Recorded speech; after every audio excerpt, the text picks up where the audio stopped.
Evangelho de João, capítulo 18, nós iremos ler a partir do versículo 12. Todos acharam? Quem achou, diga amém. Amém. A história da igreja é marcada por muitas conversões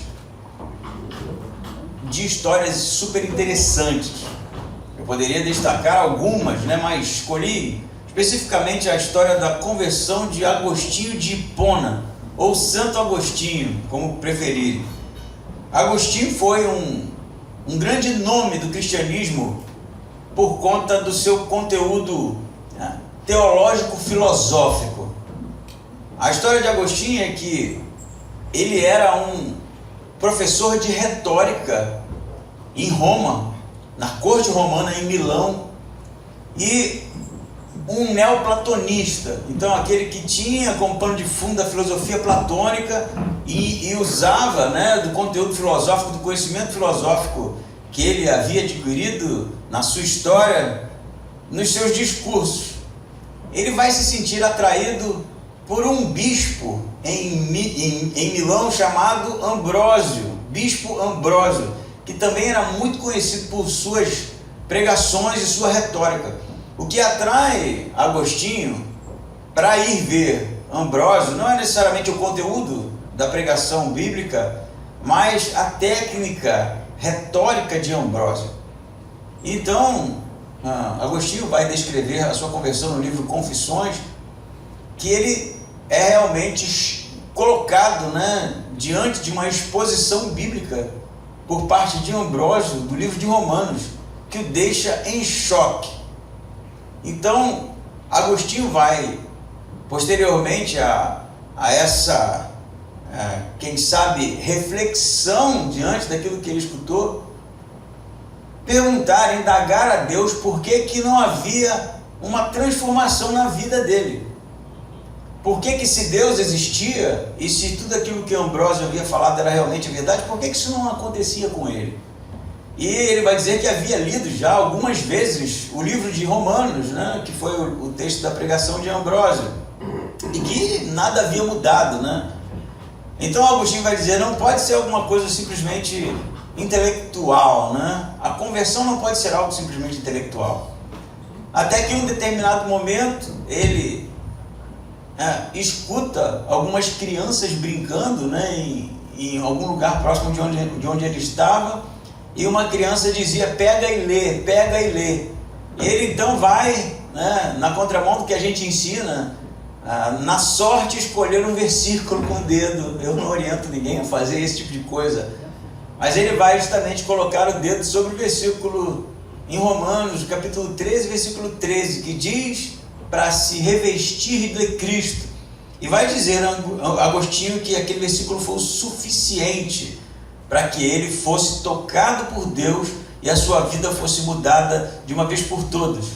Agostinho vai dizer posteriormente que o grande impedimento para a sua conversão era a sua vida de imoralidade, mas que em determinado momento o choque de realidade que a pregação de Ambrósio trouxe para ele deixou ele, quem sabe, de joelhos, clamando pela misericórdia de Deus. Com base nesse belo discurso que tem tudo a ver com o nosso texto, vamos ler então João capítulo 18, a partir do versículo 12. Diz assim: então o destacamento, o comandante e os guardas dos judeus prenderam Jesus e o amarraram e conduziram-no primeiramente a Anás, pois ele era sogro de Caifás, sumo sacerdote naquele ano. Caifás havia aconselhado os judeus, dizendo ser melhor que um homem morresse pelo povo. Simão Pedro e outro discípulo seguiam Jesus. Este discípulo era conhecido do sumo sacerdote e por isso entrou com Jesus no pátio do sumo sacerdote. Mas Pedro ficou à porta, do lado de fora. Então outro discípulo conhecido do sumo sacerdote saiu, falou à criada que cuidava da porta e levou Pedro para dentro.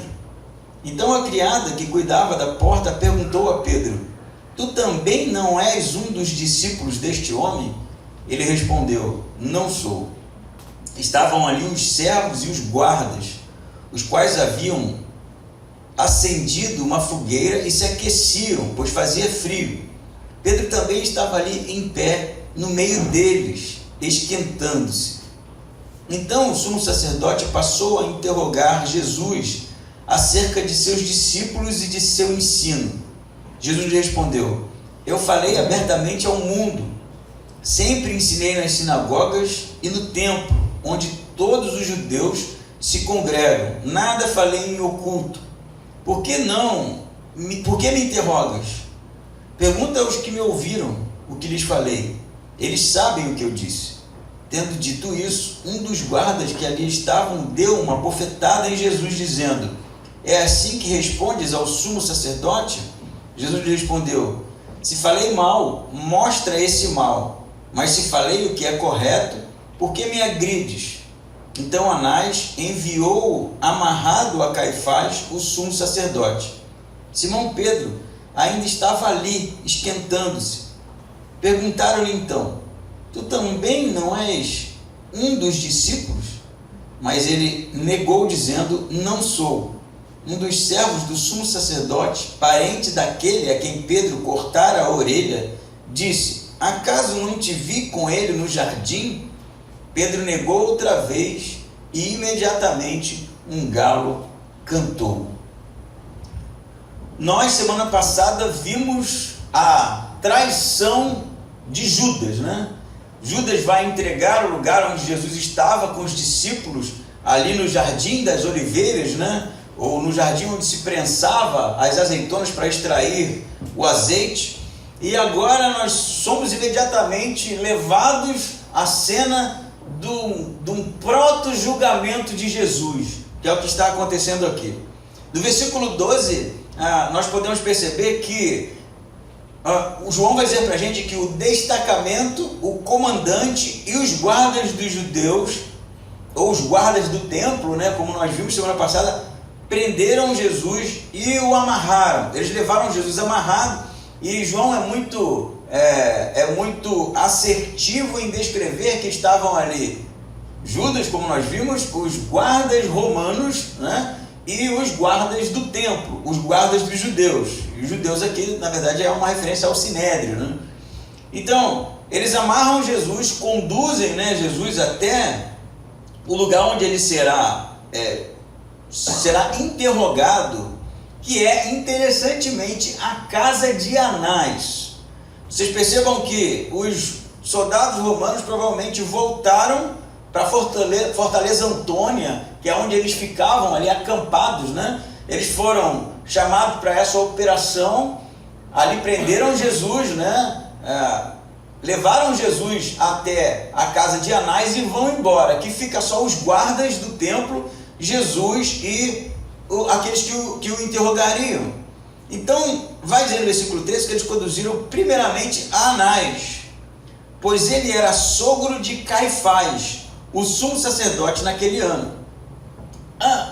Aqui tem algo que causa muita confusão, né? Anás e Caifás, quem são esses caras? Em determinado momento, Anás é chamado de sumo sacerdote, em outro momento, Caifás é chamado de sumo sacerdote. Isso gera muita especulação, muito tipo de correntes, né, históricas que vão gerar alguns posicionamentos, mas o que se sabe até agora, e com quase certeza, por conta do que o texto diz sobre quem era Anás, é que Anás, ele foi um sumo sacerdote colocado por Roma com este ofício. Porque o sumo sacerdote, ele era a autoridade máxima, né, ali na Judéia. Então era importante para Roma ter alguém que fosse maleável para as negociações, para que houvesse paz, para que não houvesse rebelião, para que ninguém se levantasse contra os seus colonizadores. E Anás era esse tipo de pessoa. Ele foi sacerdote do ano 6 depois de Jesus ao ano 15 depois de Jesus. Depois que ele deixou o cargo, 5 filhos seus foram sacerdotes, isso de 15 até Jesus, né? Até 33 aqui nós estamos falando. e depois desses 5 filhos terem exercido o sacerdócio, agora o seu genro era sacerdote. Então você perceba que há uma influência de Anás no cargo. Todos os seus filhos eram todos familiares, né? Passaram pelo cargo mais importante da Judéia, de Israel, não é? Que eram cargos, primeiramente, né, constituídos pelo sangue, né? No sentido de que descendentes de Levi, né, que iam ali, que descendem em Arão, iam ali exercendo aquele ofício até morrer, né? Isso era passado depois da morte para os filhos. A gente percebe que ninguém morreu aqui, porque era político. Roma dizia quem ia, quem não iria, e provavelmente Anás indicava. Então, para muitos, Anás, como sendo o patriarca daquela família, era a mente por trás do sacerdócio em Israel. Por isso que, né, Jesus é preso e ao invés dele ir para Caifás, que era o sacerdote naquele ano, ele vai para Anás. Você perceba que Anás aqui ele tem uma primazia no tipo de investigação. Ele está antes do Sinédrio até. E é provável que todas as decisões que o Sinédrio tomasse, primeiramente iriam consultar Anás. Não necessariamente por conta da sua sabedoria ou por algo do tipo, mas porque ele era bem visto por Roma. Então era um cargo político, e ainda aquele que discordasse de Anás, porque ele poderia realmente gerar um problema. Você vai encontrar, por exemplo, em alguns textos do primeiro século, a Mishiná, por exemplo, que fala muito mal de Anás e sua família, chega a chamá-los de víboras, porque eles dominavam todo o comércio no templo. A gente lembra, por exemplo, quando Jesus expulsou os comerciantes, né, dizendo que ninguém faria da casa do meu pai, assim Jesus trata o templo, de covil de ladrões. Aquele comércio todo era de Anás.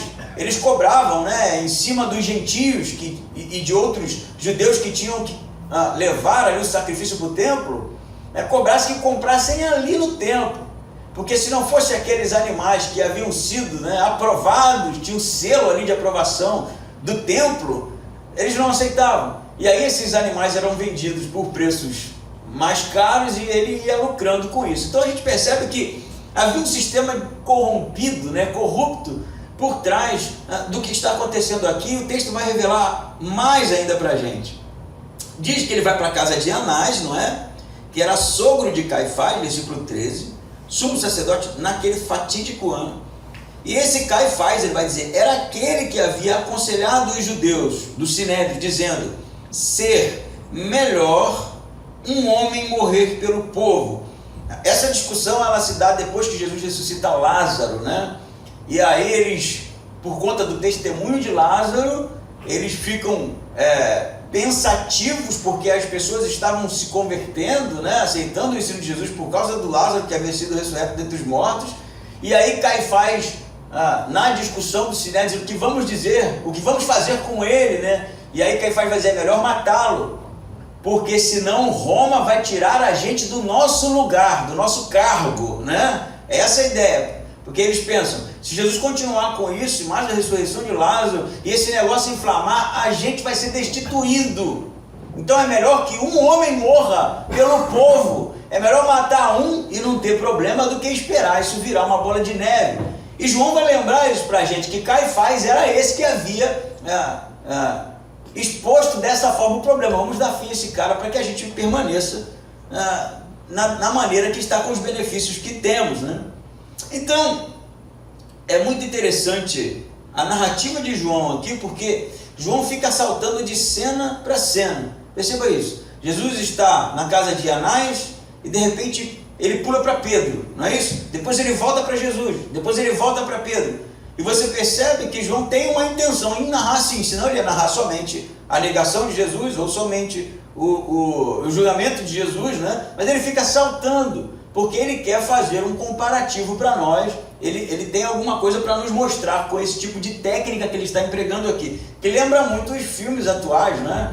Que você começa a ver uma cena, né? E quando ela vai chegar no êxtase, no âmago, aí salta para outro personagem que também está acontecendo alguma coisa, você fica preso naquele primeiro e você acaba não podendo se levantar para comer uma pipoca porque a coisa está muito intensa. Essa é a ideia de João. Ele está trazendo essa dinâmica para o texto. Então você percebe que Jesus vai até Anás e de repente, capítulo 15, ele vai dizer para a gente que Pedro, agora é sobre Pedro, né? Pedro e outro discípulo seguiram Jesus. Eles seguiram, né? Jesus está sendo preso, levado, está algemado ali, e Pedro e o outro discípulo, eles vão ao longe, né? Marcos vai dizer que ele seguia Jesus ao longe, está sendo levado e ele está acompanhando aqui o que está acontecendo um pouco mais recuado. E aí, esse outro discípulo, muito interessante essa passagem, ele era conhecido, está na minha versão assim, do sumo sacerdote. A palavra conhecido aqui é do grego gnostos, que não é conhecido como eu conheço, por exemplo, o cara que trabalha na loja, porque toda vez que eu passo ele está lá. A palavra gnostos sugere uma intimidade, era um conhecimento íntimo, era alguém próximo. Então, isso leva a gente a ficar pensando, quem era esse outro discípulo que era próximo do sumo sacerdote? Ele é tão próximo, que vai dizer para a gente o texto, que Jesus entra no pátio do sumo sacerdote, né? Caifás ou Anás, porque os dois são sumos sacerdotes, né? E ele vai dizer para a gente que Pedro fica na porta do lado de fora, ele não pode entrar, porque tem uma pessoa que cuida da porta, não é isso? Versículo 16, mas Pedro ficou à porta do lado de fora. Então o outro discípulo, de novo, conhecido, próximo, íntimo do sumo sacerdote, saiu, falou à criada que cuidava da porta e levou Pedro para dentro. Então esse discípulo, que a gente não sabe o nome, ele era tão próximo do sumo sacerdote que ele podia entrar. E olha só, não era qualquer um que entrava na casa do sumo sacerdote, ainda mais nessas condições. É uma reunião, né, emergencial, porque não se fazia nenhum tipo de julgamento ou de averiguação durante a noite, né? Eles estão fazendo às pressas, por isso à noite, era durante o dia que se fazia isso. Eles fazem às pressas, então tem algo acontecendo lá dentro muito importante, a mulher cuida da porta, você só tem lá dentro os servos, né, e os guardas, e este discípulo que tem acesso. Ele tem tanto acesso que ele faz com que a menina que cuida da porta deixasse Pedro, que era um desconhecido, entrar. Então, a pergunta que fica é, quem é esse discípulo? Ninguém sabe. Ninguém sabe. João não diz. Como João também muitas vezes trata de si mesmo como o discípulo amado.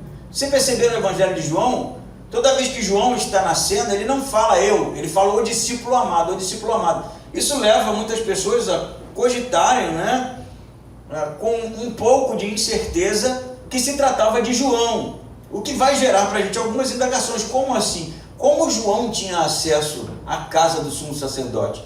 Uma provável explicação é que João, ele descendia de uma família que tinha boas condições financeiras, porque o pai dele tinha servos, e provavelmente, alguns vão dizer, ele vendia peixe, né, peixe seco, ou distribuía peixe seco. Inclusive hoje em Jerusalém você encontra um lugar que é dito que ali era a casa do pai de João, um distribuidor de peixe. Se essa explicação é correta, é provável, não certo, de que o pai de João tivesse um relacionamento com o sumo sacerdote por conta deste comércio, e por isso João tinha acesso. É possível, mas não certo.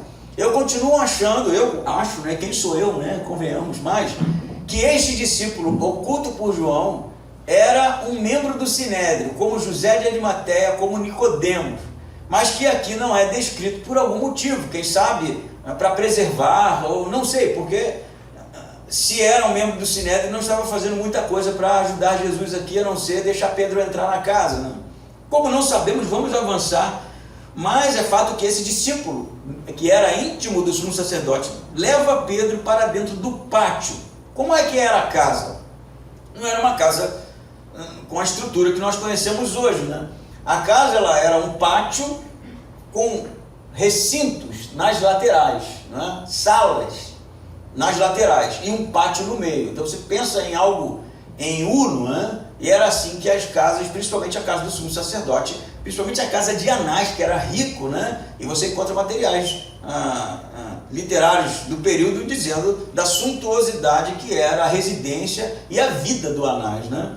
Então Jesus está sendo levado no pátio para o interrogatório e Pedro então entra. Ele vai dizer para a gente que depois do discípulo íntimo lá do sacerdote levar Pedro para dentro, versículo 17, a criada que cuidava da porta, ela pergunta para Pedro. É interessante aqui, né? Por que ela pergunta para Pedro? Por que ela pergunta para Pedro? Será que ela não sabia que esse discípulo, que é íntimo de Anás, era seguidor de Jesus? E quando vê Pedro, com ele faz a conexão. Mas a conexão é bem interessante, porque em João a pergunta ela é no sentido a esperar uma resposta negativa de Pedro. Está bem assim, e o grego é bem assim. Diz assim: tu também não é um discípulo dele não, né? É essa a ideia, que tu não é discípulo não, né? Já esperando um não de Pedro, né? Não é uma pergunta, você é discípulo de Jesus? Não é isso. Você pode ver que tem um não aí. A minha está assim: tu também não és um discípulo deste homem.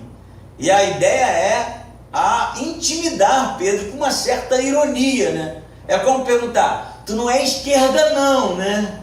Sabe, tu não é direita não. Usei o exemplo aqui só para, não precisam discutir nem brigar por isso, tá? E aí o que Pedro vai responder? Não, como assim, né? De maneira nenhuma. Ele é, óbvio, colocado numa situação complicada, porque ali tinha guardas do templo, e dizer que era seguidor de Jesus, aquela altura do campeonato, onde Jesus estava sendo julgado, era certeira, era certo uma resposta desse tipo, que o levaria a certas preocupações.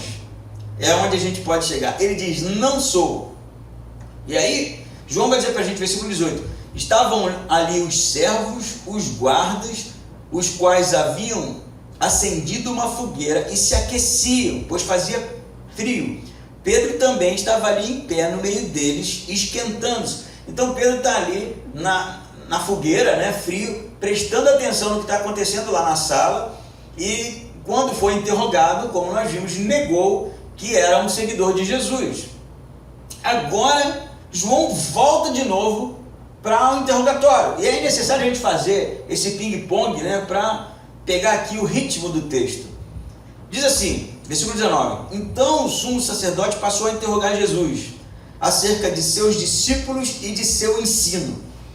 Então o sumo sacerdote quer saber quem são os discípulos, quantos são os discípulos e que tipo de ensino Jesus levava para eles, né? Perceba que a pergunta dele, ela tem um tom de preocupação quanto à quantidade, né? Quem são os discípulos? Quantos estavam com você? E a outra preocupação é teológica. Qual era o seu ensinamento? A gente quer saber o que você ensinava para eles, né? Isso é muito interessante porque a condenação por parte do Sinédrio vai ser teológica. Se você for ler Marcos, por exemplo, né, eles vão dizer: ele disse que destruiria o templo, ele disse que é o Messias, ele se fez igual a Deus. São perguntas teológicas, que vai levar, embora João não diga, em Marcos, o Caifás a rasgar a veste, né, dizer: não precisamos mais perguntar nada. Mas quando eles apresentam para Pilatos, eles apresentam sob uma outra acusação. Ele disse que é rei de Israel. Não tem nada a ver com o interrogatório, não tem nada a ver com o que Jesus responde. Então, você percebe a farsa do julgamento aqui. Eles querem matar Jesus. E embora eles não encontrem um motivo teológico, eles vão inventar um político. Porque Jesus nunca saiu falando que era rei de nada. As pessoas que diziam, né? E normalmente quando ele respondia positivo, ele dizia: tu dizes. Não era assim? Mas eles vão forjar, né? Em Marcos vão dizer que haviam ali testemunhas, inclusive compradas, né, para acusar Jesus, para realmente que ele fosse preso. Tem mais uma coisa, né, bem interessante no texto. Jesus vai responder no versículo 20 assim: eu falei abertamente ao mundo. Sempre ensinei nas sinagogas e no templo, onde todos os judeus se congregam. Não falei em oculto. Por que me interrogas? Pergunta aos que ouviram o que lhes falei. Eles sabem o que eu disse. Olha que interessante. Parece que é uma resposta bem ousada de Jesus, no sentido de tirar uma onda, né? Eu falei em público lá e pergunto, se você quer saber, pergunta para quem ouviu, né? Mas não é isso. O que Jesus está fazendo é confrontando a maneira ilegal, escusa com que eles estão tratando o seu julgamento. Por quê? Primeiro, se você for ler como funcionava o julgamento nesses casos no século I, eles teriam que jamais inquirir aquele que estava sendo acusado. Não era assim que se fazia. Ele não falava nada, ele não poderia produzir prova contra si mesmo. É um princípio do direito até usado até hoje, não é, André? Então, primeiro seriam investigados as testemunhas a favor daquele que estava sendo acusado. Depois seria inquirido das testemunhas contra aquele que estava sendo acusado. E no final eles teriam que chegar a uma conclusão sobre este caso específico. Por isso que quando ele pergunta para Jesus, não é? Querendo tirar de Jesus algum tipo de confissão, Jesus vai dizer: tudo que eu falei em público. Por que vocês estão me investigando, perguntando para mim? Isso não está certo. É o que Jesus está dizendo. Pergunta para os que ouviram, porque é assim que se julga, porque é assim que o julgamento é feito. Porque eles deveriam, né, ir atrás das testemunhas, como falei, a favor e contra, e depois pesar se o caso era realmente da maneira como foi colocado. Até porque Marcos vai trazer umas informações para a gente, dizer que as testemunhas que foram ouvidas, e aí já é depois com Caifás, elas não se entendiam. Os testemunhos, eles se contradiziam, né? E por isso não dava para pegar Jesus num tipo de erro desse. E aí eles forjaram realmente um caso. Então Jesus está dizendo: tudo que eu ensinei em público, pergunto para quem ouviu, porque vocês não deveriam estar me interrogando. Por que vocês me perguntam? É um julgamento justo que vocês querem? Isso aqui não é um julgamento justo, isso aqui não é o sinédrio, não deveria ser feito de noite, não deveria ser feito em particular, vocês não deveriam estar me investigando, me perguntando as coisas, perguntando as testemunhas oculares. E por que vocês perguntam a mim? E ele está falando, ele está dando uma aula, né, da maneira correta que deveria ser feita. E o que acontece? Versículo 22. Tendo dito isto, um dos guardas que ali estavam deu uma bofetada em Jesus. E a palavra no grego aqui, ele deu um tapa, né, forte no rosto de Jesus e diz: é assim que respondes ao sumo sacerdote? E Jesus cheio de razão, né? E ali está realmente colocando Anás no lugar devido, né? Porque tudo que eles estavam fazendo era ilegal, era imoral até. E Jesus vai responder no versículo 23: se falei mal, mostra esse mal. Por que Jesus diz isso? Porque realmente era proibido, né, alguém falar mal do líder do povo. Isso está em Êxodo, é proibido falar mal. Tanto que Paulo, quando chama o sumo sacerdote de parede branqueada, né, e a ideia ali é uma parede que foi pintada de branco porque ela por trás da pintura está terrível, né, como sepulcro caiado. Paulo vai logo se desculpar. Você lê Atos, Paulo se desculpa, porque não se falava mal, não podia falar mal do líder do povo, e o sumo sacerdote no caso. Mas Jesus, depois de ter tomado um tapa, ele diz: por que você me bate? Eu falei algo que ofenda o sumo sacerdote? É o que ele vai dizer. Mostra esse mal. Ele diz: por que me agrides? E assim a gente vai ser levado de novo para a negação de Pedro, e Jesus vai ser conduzido até a casa de Caifás, e o que provavelmente era no mesmo lugar. É provável, né, que os dois sumos sacerdotes, por serem parentes, vivessem na mesma casa, em ambientes separados, mas na mesma casa. Então Jesus sai de um cômodo, vai para outro cômodo, justamente onde vai acontecer a segunda parte do julgamento de Jesus. Vamos parar um pouquinho, né, depois de tanta explicação, para pensar uma coisa. Eu tenho algumas coisas para falar sobre o que está acontecendo e a ilegitimidade do julgamento de Jesus. Primeiro, João vai dizer para a gente, no versículo 14, que é melhor que um homem morra pelo povo, não é isso? Ele cita as palavras de Caifás. E a palavra no grego é súmfero, que significa algo muito mais para conveniente. É conveniente que ele morra. É melhor que ele morra. para o nosso benefício, algo mais interessante, que ele morra antes que dê problema, como eu falei, e a gente seja destituído do caso.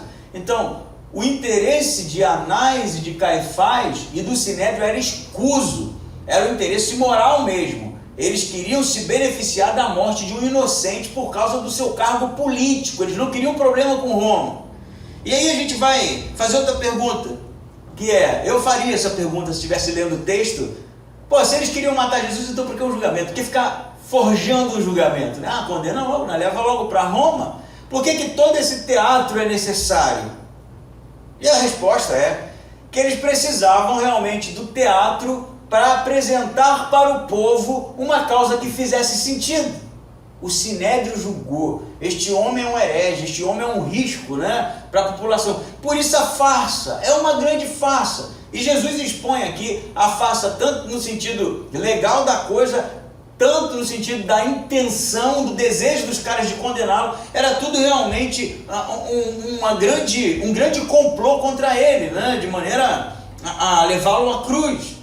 E por que isso? Por causa do poder. É simples e ponto final no que tange a motivação desses homens. O desejo pelo poder. Eles tinham medo de Jesus, a gente viu isso no Evangelho de João todinho, porque as pessoas estavam seguindo Jesus, porque eles não conseguiam ganhar de Jesus nos debates sobre as leis de Moisés, que eles se diziam ser doutores, que eles não conseguiam derrubar os milagres. Não adiantou ninguém ser ressurreto dos mortos, não adiantou aleijado ser curado, cego ser curado, não adiantou nada disso, porque eles estavam decididamente interessados em se livrar daquele homem, independente dele estar certo ou errado. E será que isso acontece hoje? Cara, você vai se assustar. Como acontece? Eu penso que a gente poderia falar de tantas coisas, mas muitos líderes hoje, líderes que deveriam estar zelando pelo reino de Deus, pelas igrejas, pelos missionários, pelos crentes, pelos pastores, pelas denominações, estão mais interessados no poder. É o homem no centro. Anás e Caifás é a representação legítima de homens ensimesmados, com o coração endurecido, insensíveis a Deus, em nome de Deus, atacando o próprio reino de Deus. Você percebe isso? Eles representam isso. Eles deveriam estar representando Deus, mas eles são, na verdade, a força de dentro que ataca o filho daqueles dizem representar, quem eles dizem representar. E vocês ficariam pasmos, se tivessem as informações de como o mundo cristão funciona hoje. As pessoas realmente que vivem desse jeito, vivem com o coração cheio de si mesmo. Eles amam o poder de tal maneira quando se percebe, quem sabe, algum líder se levantando de maneira legítima, alguma igreja ascendendo de maneira legítima, quando o reino de Deus está sendo pregado legitimamente e as pessoas estão se convertendo, eles ardem de ciúmes a ponto de tentar destruir essas pessoas, essas igrejas. Isso está acontecendo, não é só no meio batista não, em todas as denominações. O reino de Deus hoje, se tratando da questão eclesiástica, está cheia de homens com o coração realmente endurecido, distante de Deus. E a perseguição está acontecendo, e Jesus continua sendo crucificado todos os dias. Todos os dias. E você sabe, as pessoas às vezes são tão tolas, tão ingênuas, quem sabe, tão ignorantes, que seguem essas pessoas, que seguem esses homens. E não é possível que a gente não perceba no discurso que não tem Deus ali. Isso que me deixa bobo, sabe? A gente trata de maneira tão, quem sabe, pós-moderna, dá umas risadas e diz que absurdo. Meu amigo, a igreja está sendo dizimada, perseguida, destruída, de dentro para fora. Se já não bastasse o que a gente enfrenta do lado de fora, está acontecendo de dentro para fora. Pessoas que simplesmente não se importam com o reino de Deus, e por elas a igreja estava sendo queimada na fogueira hoje. Não se importa, o coração insensíveis, distante de Deus, sepulcro caiado, homens que por dentro fedem a podre, porque não passaram por uma transformação, e não há nada que Deus possa fazer, que Cristo possa fazer, que vá mudar o coração dessas pessoas. acontecendo aqui? Eles são sumos sacerdotes, gente. Eles deveriam estar orientando o povo. Mas para quem que eles olham? Para si mesmo. É o velho Adão matando o novo Adão, matando o Filho de Deus. E eu vou dizer uma coisa para você: nenhum de nós está longe disso. Nenhum de nós está longe disso. Começa com pequenas coisas. Começa com insensibilidade, distanciamento. Começa com o desejo de reconhecimento, de querer realmente ser conhecido, ser elevado. Esse tipo de centralidade do homem que tira Cristo do centro. E quando Cristo não está no centro, meu amigo, é Caim. É o coração endurecido, é o coração longe de Deus. Por isso que Jesus vai dizer: vocês querem me julgar, julgue direito. Porque da maneira que vocês estão fazendo, só evidencia a imoralidade do coração de vocês. O Anás, ele não vai ter mais o que falar, porque ele não consegue pegar Jesus em nada, né? Aí precisa usar da violência, né? A violência é o último artifício para aquele que não tem razão, né? Eu não tenho razão, então vamos usar de violência, né? Vamos botar o outro no devido lugar dele. Aí começa as armas sujas, né? Começa o uso do comportamento ardiloso, né? Vamos fazer assim, porque assim quem sabe a gente, né, consegue alguma coisa. E o que é muito triste, né? O que está acontecendo aqui é muito triste. E aí a gente vai para uma cena mais triste ainda, né? Porque aqui ainda a gente está falando da oposição. Agora, João vai falar para a gente sobre Pedro. Ah, você viu, Pedro entrou. Primeira pergunta, né, que eu faria para o texto: por que Pedro está ali, gente? Por que não fugiu, né?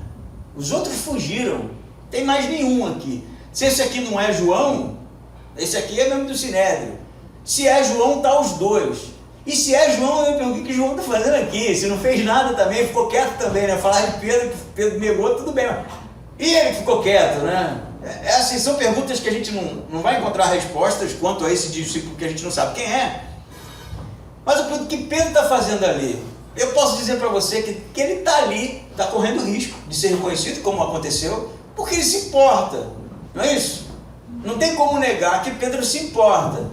Porque, como a gente viu semana passada, se ele não se importasse, ele não ia partir para cima de ninguém, mesmo em desvantagem, como ele fez ali tentando cortar. Que na verdade, convenhamos, não foi para cortar a orelha que ele foi, né? Ele foi para matar o cara, né? Me dá uma faca e eu vou cortar a orelha do Chico. Mas eu não mirei na orelha, ele mirou no pescoço do cara, que ele era ruim, né? Era ruim de faca, ruim de espada, e aí deu errado o negócio. E isso era um motivo, inclusive, para ele estar bem longe daqui, porque ele foi o único que atacou. E ele poderia ser reconhecido como foi aqui. Porque uma testemunha ocular que estava no jardim fala: eu vi você no jardim. E eu vi você no jardim, e provavelmente eu vi você atacando o meu parente lá. Mas ele está aqui. Então o comportamento de Pedro é o comportamento realmente de alguém que está preocupado. Ele está preocupado, ele quer saber o que vai acontecer. Quem sabe, né? Ele quer fazer alguma coisa, embora não tenha ferramentas suficientes aqui. Mas ele está ali, né? Esse caso é semelhante ao caso de Pedro afundando quando tenta andar sobre as águas, né? A gente fala assim: falta de fé, papapá, mas nenhum discípulo saiu, né? Ficou todo mundo no barco em segurança. O único que vai é Pedro.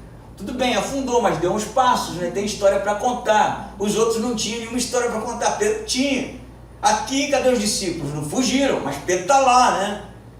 Não na melhor, eu diria, forma possível, mas está lá. Então, ele de certa forma se preocupa por isso, vai, né? Nem eu nem você estaria aqui, convenhamos, né? Ele já tinha, saído fora. A leitura seria: eu não vou convencer o Sinédrio, eu não conheço ninguém lá dentro, eu não tenho nenhum tipo de influência, eu vou sair fora, porque se eu for, vou ser preso também. É a leitura que qualquer um faria, é a leitura que os 10 discípulos, fora Judas, né? Judas entregou, fizeram, foram embora, mas Pedro está lá. Então a primeira indagação da porteira, que a mulher que toma conta pode dizer: tu não era discípulo dele não, né? Aí Pedro: não, imagina, que isso, você está me confundindo. Ele vai então, fica na fogueira, não é? Então João vai dizer para a gente que enquanto ele está na fogueira, versículo 25, perguntaram-lhe, né, alguém que estava ali na fogueira, de novo, tu também não é um dos discípulos não, né? Tipo, eu nunca vi esse cara aqui, né? E quando Pedro falava, não sou, provavelmente um sotaque de Galileu, né? Galileu do interior. E aí que denunciava mais, tu não é seguidor dele não, né? E Pedro vai dizer, não sou. E aí o 26 diz assim, um dos servos do sumo sacerdote, parente daquele a quem Pedro havia cortado a orelha, esse era parente do Malco, né? Disse, acaso não te vi com ele no jardim? Pá, agora pegou, né? Agora não é tu não é... Oi? Perdão. Pensei que... Pensei alto, perdão. Muito bom, tu falou Josi? Não, lascou-se. Lascou-se mesmo, é o que aconteceu aqui. Porque o cara era testemunha ocular, provavelmente pensando aqui, né? Se eles estão ali na fogueira, a chama aumentou um pouco mais, trouxe um pouco mais de luz ali, aquele cara deu uma olhada na cara de Pedro e falou assim, eu te vi lá, cara, eu te vi lá. E aí Pedro, né, tremendo na base, vai dizer, não, você está viajando, cara, não era eu. Marcos vai dizer que ele chega a dizer maldições, eu não sei o que isso significa, na verdade ninguém sabe, mas é provável que ele tenha praguejado, você está maluco, rapaz, me acusando dessas porcarias, uma coisa assim, sabe? Ele pragueja para dizer que não estava com Jesus, e a pergunta é por quê? Está com medo, óbvio, né? Óbvio, ele está ali, né? Mas está com medo. Está com medo de ser identificado, está com medo de morrer.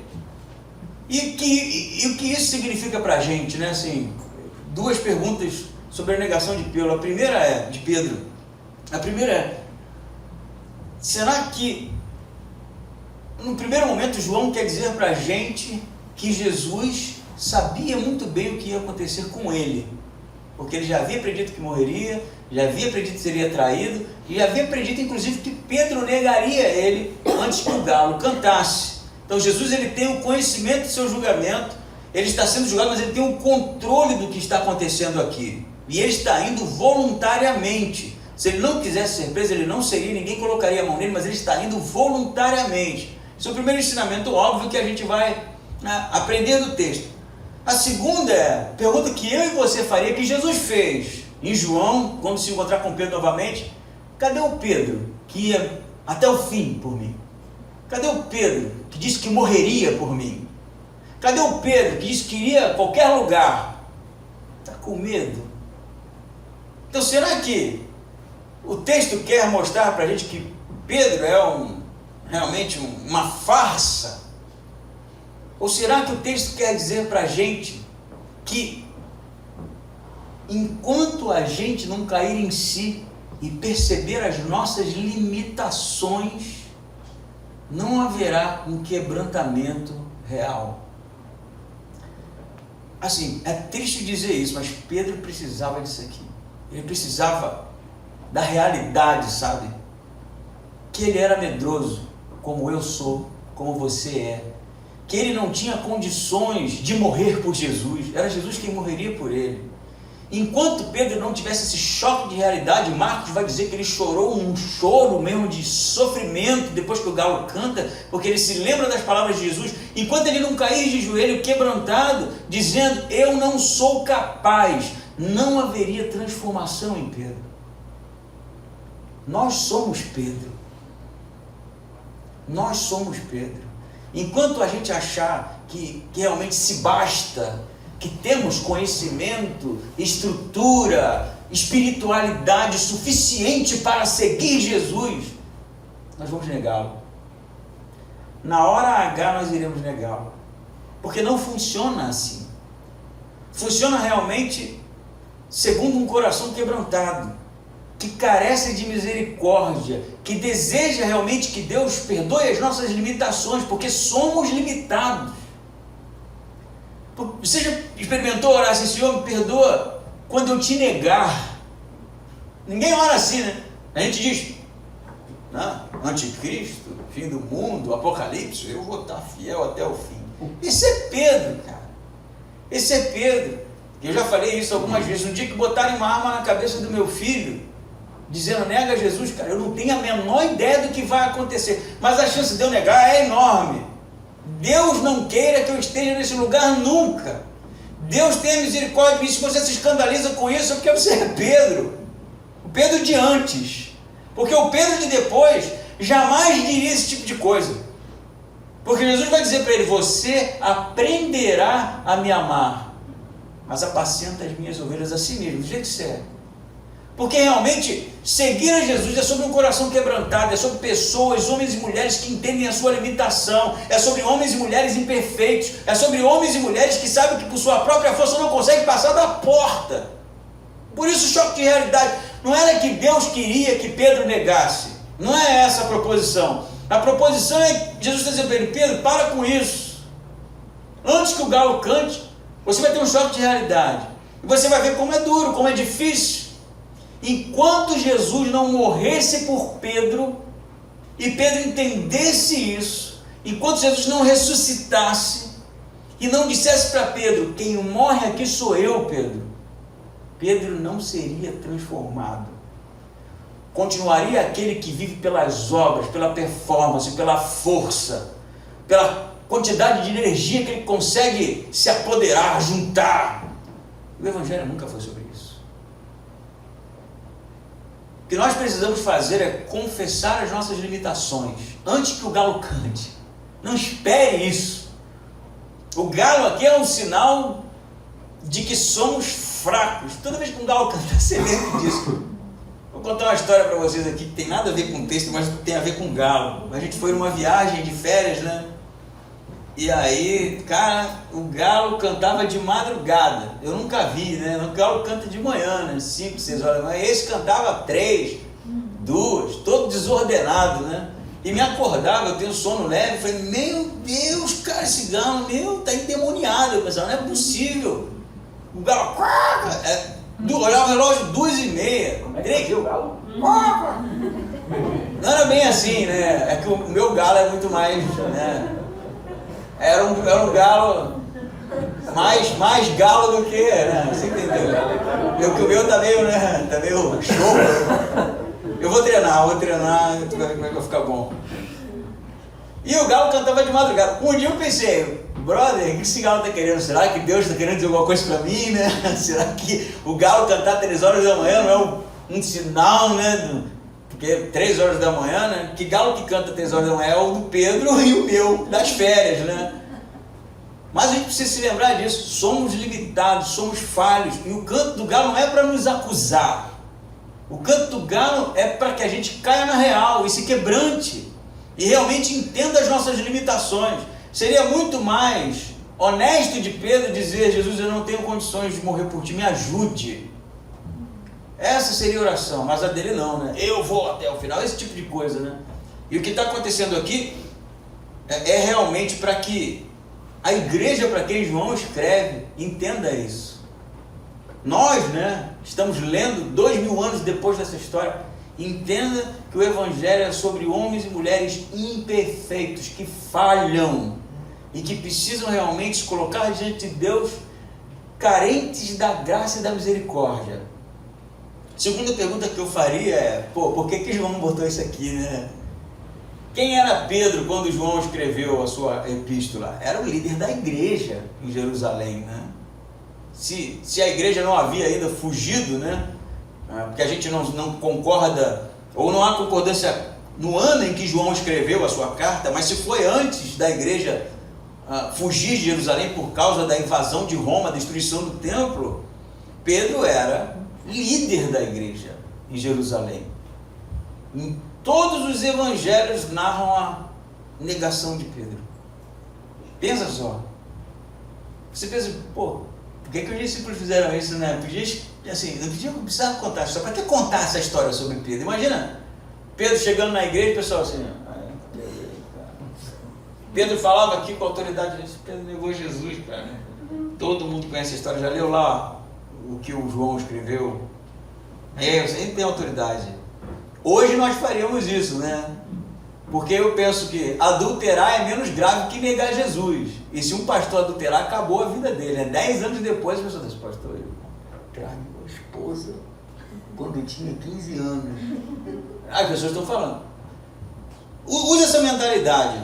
Por que todos os evangelhos narram a negação de Pedro a Jesus? O líder da igreja, será que ela não comprou contra Pedro, queria expor Pedro? Não, né?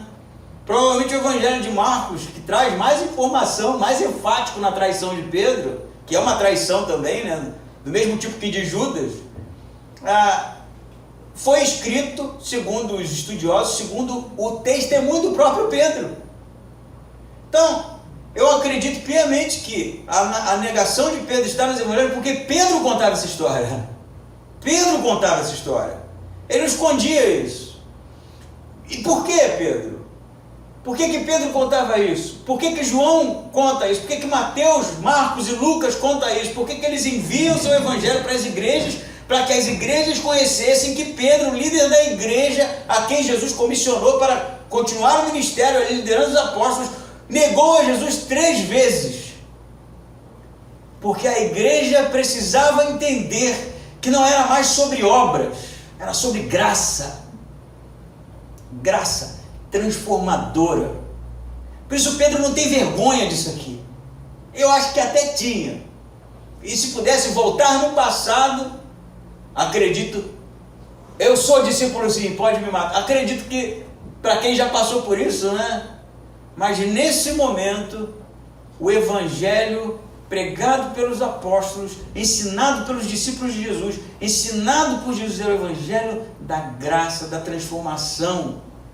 Era o evangelho que convida todo aquele que realmente entende as suas limitações, entende as suas incapacidades e que se coloca aos pés de Jesus e que carecem da misericórdia de Jesus, são perdoados e salvos. Não interessa o que você tenha feito, não interessa se você foi ladrão, assaltante de banco, não interessa se você foi promíscuo, não interessa se você negou Jesus 3 vezes, o evangelho de Jesus transforma a vida das pessoas e perdoa, porque foi por isso que Jesus morreu. E era isso que João estava mostrando para a igreja. Essa não é a última cena de Pedro no evangelho de João. A última cena de Pedro é o perdão de Jesus, quando Jesus se encontra com Pedro e diz: apacenta as minhas ovelhas. O evangelho é um convite para que nós deixemos Jesus morrer no nosso lugar. Homens e mulheres pecadores que carecem da misericórdia de Deus. Vou terminar com uma história aqui, que não é história, né? É verídico. Eu não sei quantos sabem aqui, eu acho que não muitos, estudei teatro quando era mais jovem, bem mais jovem. E uma vez eu fui convidado para interpretar a Paixão de Cristo. E não era um teatro convencional, era uma casa muito grande, próximo do estúdio da Globo, né? E ali é um lugar muito verde e tal, e tinha uma mansão, uma casa enorme, que tinha toda a estrutura do lado de fora para a apresentação da peça. Eles representavam todo ano a Paixão de Cristo, né? E as pessoas pagavam a entrada, e era um teatro itinerante. Você pagava a entrada, você andava com os atores, e aí naquela trajetória ia acontecendo, né, a cena dos milagres, os endemoniados, até a crucificação. Você participava de tudo que estava acontecendo ali no meio, né? Então, os testes foram feitos e eu ganhei o papel de Pedro. O papel de Jesus, na verdade, já estava decidido quem seria, né? E eu ganhei o papel de Pedro. E a gente foi ensaiar. Ficava recluso naquela casa lá a semana toda ensaiando, né? Então, eu me lembro que a gente foi, né, ensaiando e tal, as partes, como eu conhecia a Bíblia, né, para mim era um pouco mais fácil. E chegou na parte da negação de Pedro. E aí tinha um palco, né, onde Jesus estava com o sumo sacerdote, aquele que representava o sumo sacerdote, e eu ficava um pouco mais retirado embaixo, próximo a umas árvores, e ali o diretor acompanhava nos ensaios, né, e as pessoas iriam participar tanto lá quanto aqui, né, cena do sumo sacerdote, cena de Pedro. E aí o diretor me lembro que ele falou assim: cara, tu tem que chorar nisso aí, porque em Marcos Pedro chora, né? E eu falei: não, tá bom. Eu tinha facilidade de chorar, né? conseguia. Hoje não tenho mais, perdi, né? Mas eu me lembro, cara, que era tão vívido aquilo, uma coisa é você assistir, outra coisa é você participar, né? Que na primeira negada eu estava chorando. E não foi ensinação, não. Porque deu para sentir na pele, cara. Que eu, no lugar de Pedro, faria a mesma coisa. Isso foi duro, sabe? Eu acho que foi tão duro que eu nem terminei de apresentar. Apresentamos uma vez, eu não quis participar mais. Mas negar Jesus 3 vezes foi algo que me chocou. E eu acredito que João queria realmente trazer essa realidade para a gente. Não que seja um convite para que todos neguemos Jesus, porque fica tranquilo, já está perdoado. Não é essa a ideia. Mas para que todos possamos entender que somos falhos, limitados e pecadores. Mas o perdão de Jesus está à nossa disposição, oferecido ali na cruz, na sua ressurreição, para que nós sejamos transformados, assim como Pedro foi. Amém? Vamos ficar em pé e orar?